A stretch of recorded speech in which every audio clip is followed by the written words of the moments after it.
Hello, beautiful people. I am so happy to be with you. I wish I could have been there in person because of all the amazing work that you do, but I'm grateful to share anything with you right now. I want to talk to you about cleaning. I know that sounds crazy. You have enough work to do. You do so much. But we're going to talk about cleaning your filter, cleaning your light, and cleaning your slate. The work that you do is critical to this nation, to this time, to this space. So you have to keep your filter clean. In fact, anytime I learn something new from anybody different, I want to keep my filter clean. As Kat Gordon says, the more varied the people who come up with ideas, the better the ideas they are. I like to say it this way: the more diverse the environment, the more creative, productive, and beautiful are the people who come from it. Um, Critical thinking is critical to this whole conversation about diversity in order to do the negation of the negation of the negation of the negation to get to the best of all possible worlds. You can't do critical thinking with one thought. Or as my mother said, inbreeding does not give birth to genius. So cleaning your filter is like cleaning the filter in the dryer. There's a note right there that says clean before each use. And my mother did all the laundry, and laundry skips a generation, so I'm not that great at it. But I do understand that that filter is there to pull all of our negative experiences away from us, to hold them so we can look at them, learn from them, and not repeat them. If we don't clean our filter, it becomes the window through which you see the world. I have a friend who's a teacher. She got a roster. She went down the list and said, "This kid's going to be bad." I said, "How you know she's going to be bad? You haven't met her. Her name's Shaquiqua." I said, "Well, what does that mean? Why would she be bad?" She said, "Last year I had the worst child ever. Her name was Shaquaqua." I said, "So Shaquaqua made it bad for Shaquiqua?" She said, "Yeah. She just didn't clean her filter." We all get things caught in our filter. My ex-husband got caught in my filter. I got married and divorced in the same year, and I had to write a country song. It's called "If I Shot You When I Met You, I'd Be Out of Jail by Now." But you cannot go forward with the old stuff there. You have to clean the filter so that you can see and move forward.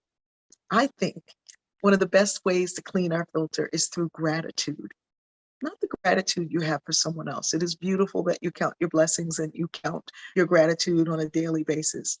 I'm talking about the gratitude that others have for you. Sometimes in the busyness of our lives, we're so caught up in what we're doing. We think that they're saying thank you is just part of our job. Well, oh, that's just my job. Don't thank me for my job.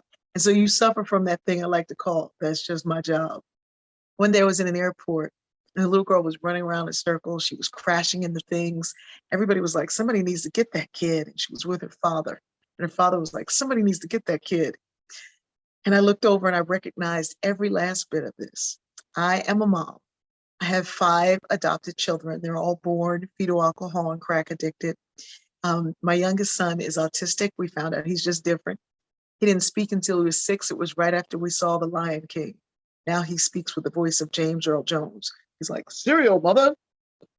My son chases the ceiling fan and I let him because that way I know where he is.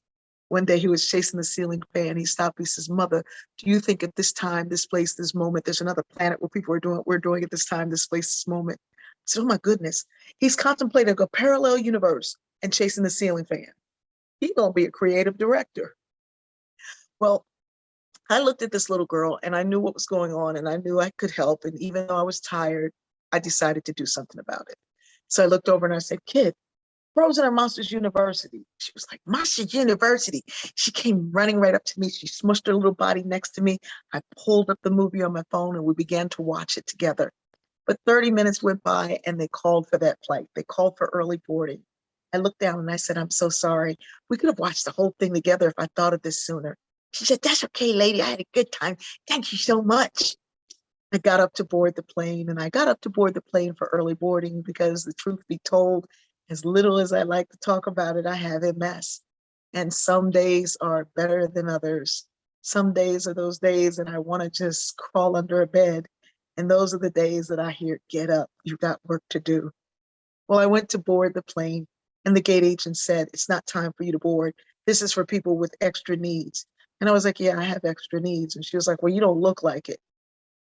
Before I could spiral into my own stuff, I started thinking of all the people who have to show up, even though something's going on.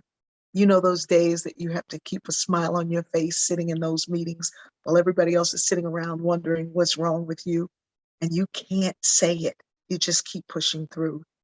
Well, I remembered that I fly a bajillion miles. And so I scanned my own boarding pass and went on down the jet bridge. I got on the plane, sat in my seat, plopped down in it, and the flight attendant came over and said, "Oh, hi, how are you?" She was talking kind of loud. And she said, "Well, you're in the wrong seat." I'm thinking, what? And she said, "Coach is back there. This is first class." I began to wonder what it was that she thought that made her think that I didn't know where my seat was. I knew where my seat was, but she thought I didn't belong there. I was about to get angry. I was in pain. I was tired. And now I was about to be angry. And the moment I was ready to do that, that little girl came running on that plane. "Lady, lady, come over here, kid. What is it?" She came running up to me and she handed me this. And I couldn't see it. And I pulled it in closer and I looked at it and I realized it's the glove to her doll. She looked at me and said, "Now you have one and I have one. We're sisters." Every time I hold this little thing in my hand, every time I think about it, that moment floods back into me. And no matter how tired I think I am, I think of that. And I know how powerful it is. I keep it on the inside of my Kindle so that when I sit down on a plane to read, I don't even have to see it. I just feel that little lump. And in that space, I'm reminded that I possess the ability to change somebody else's life. I grew up in really poor circumstances. And to help my family out, I started doing cleaning work. I cleaned from the time I was 12 until the time I dreamt my way to college. And then I do some cleaning work in college, and I did cleaning work in graduate school. But at 12, I was trying to figure out the best way to do my job, the best way possible. I cleaned houses in the morning before school and on weekends, and I cleaned banks after school. But I had to catch a bus from my school over to the bank. And because the bank job didn't start until after an hour after the bank closed, I had to wait around. So I would go to the city library and I would read and I'd do all my homework and I'd study and I'd look at things and dream about what I wanted to be when it was time to go to that job. At the bus stop, I would meet all kinds of other cleaning women, and they were grown women. And I would ask them all kinds of questions. How do you get the best jobs? How do you do the best job? What do you do to get this out? What do you do to clean brass? What do you do to clean this? And I'd ask all kinds of questions, and I'd ask all the women. And there was an older woman who kind of stood off from everybody, and she didn't give up information easily. And one day she saw me standing at that corner waiting to go start my cleaning job. And she called me over and she said, "Little girl, come here." I said, "Yes, ma'am." And she said, "Always clean the light." I said, "Ma'am?" She said, "Always clean the lights." I said, "Ma'am, I don't understand." She said, "Every house you go in, they're going to have a big old light up in that vestibule. And there's a big, pretty light. And it's the light that made them buy that house. That light is beautiful. But ain't nobody cleaned that light in a long time. They do all the cleaning, they do all the work. But that light that shines on everything is still dull. And no matter how much work you do, if you don't take care of the light, nothing is going to shine." I said, "Okay." She said, "When you go in, you take care of that light and you'll see." So I did. The next Saturday, I was cleaning a house and I cleaned everything. I did everything. And then I climbed up on a ladder and I cleaned that big old light. I cleaned every chandelier individually. I cleaned every bulb. I cleaned inside where the bulb was supposed to be placed. And I found all kind of dirt and grime. And she was so right. No one had taken care of that light. When I was done, the owners of the house came out and said, "Wait, what did you do? This house has never been this clean. Oh my goodness, how old are you? How do you not clean this well? This is amazing." Man of the house said, "Make sure you get her back. This is the cleanest clean we've ever had." And I was just so proud of myself. And I cleaned my way all the way to college. When I got to college, I graduated with honors. I won the President's Cup for leadership. Nobody in my family had ever been to college. I don't mean brothers and sisters. I mean no aunts, no uncles, no one in my family had been to college. So this was a big thing for me. I called my family and said, I'm going to graduate school. They said, we thought you already graduated. I got to graduate school. I didn't know 9 hours was a full load, so I took 18. Finished my master's in 2 semesters and maintained a 4.0. I went on to my PhD and finished that PhD by the age of 26.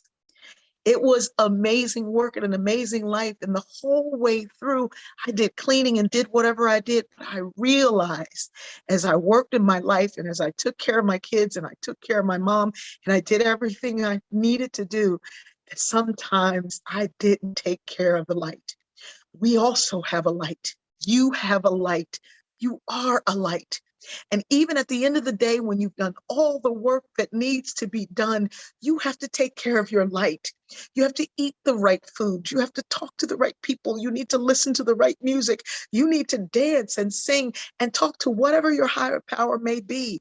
You need to connect with the right people. And iron sharpens iron. And in this amazing movement, you've met and connected with amazing people. Make sure you stay connected.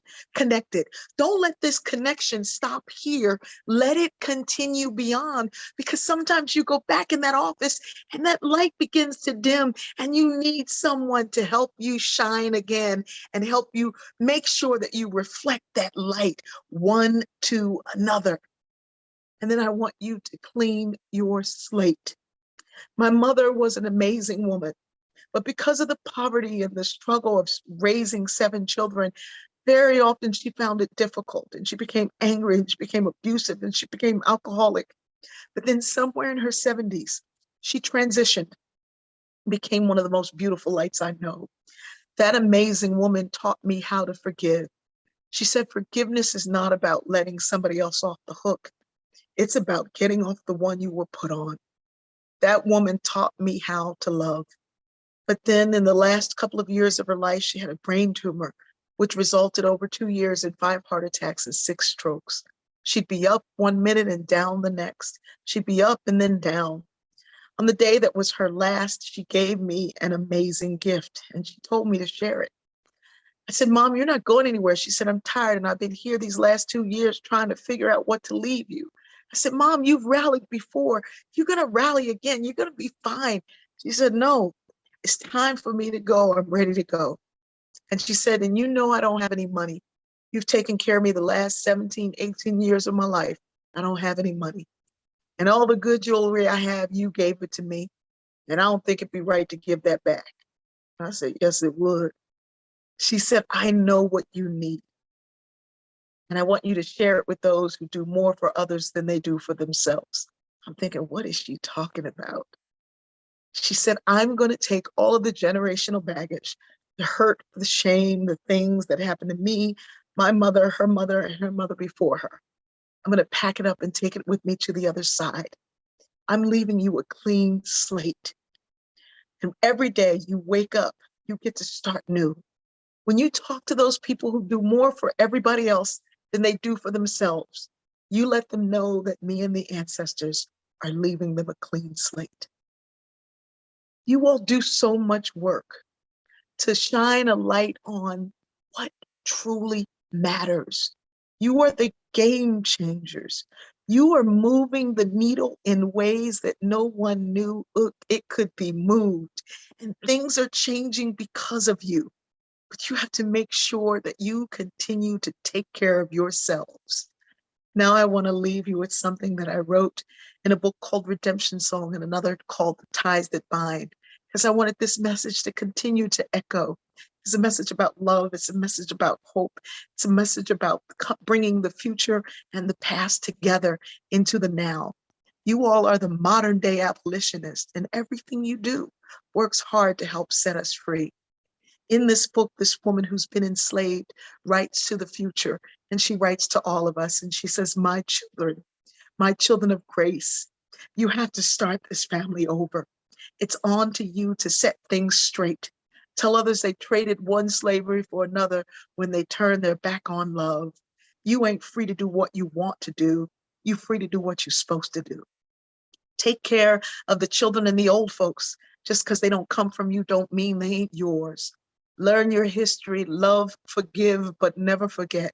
Stand ground because a bigger change than I've seen is coming, but you're the beginning of that change.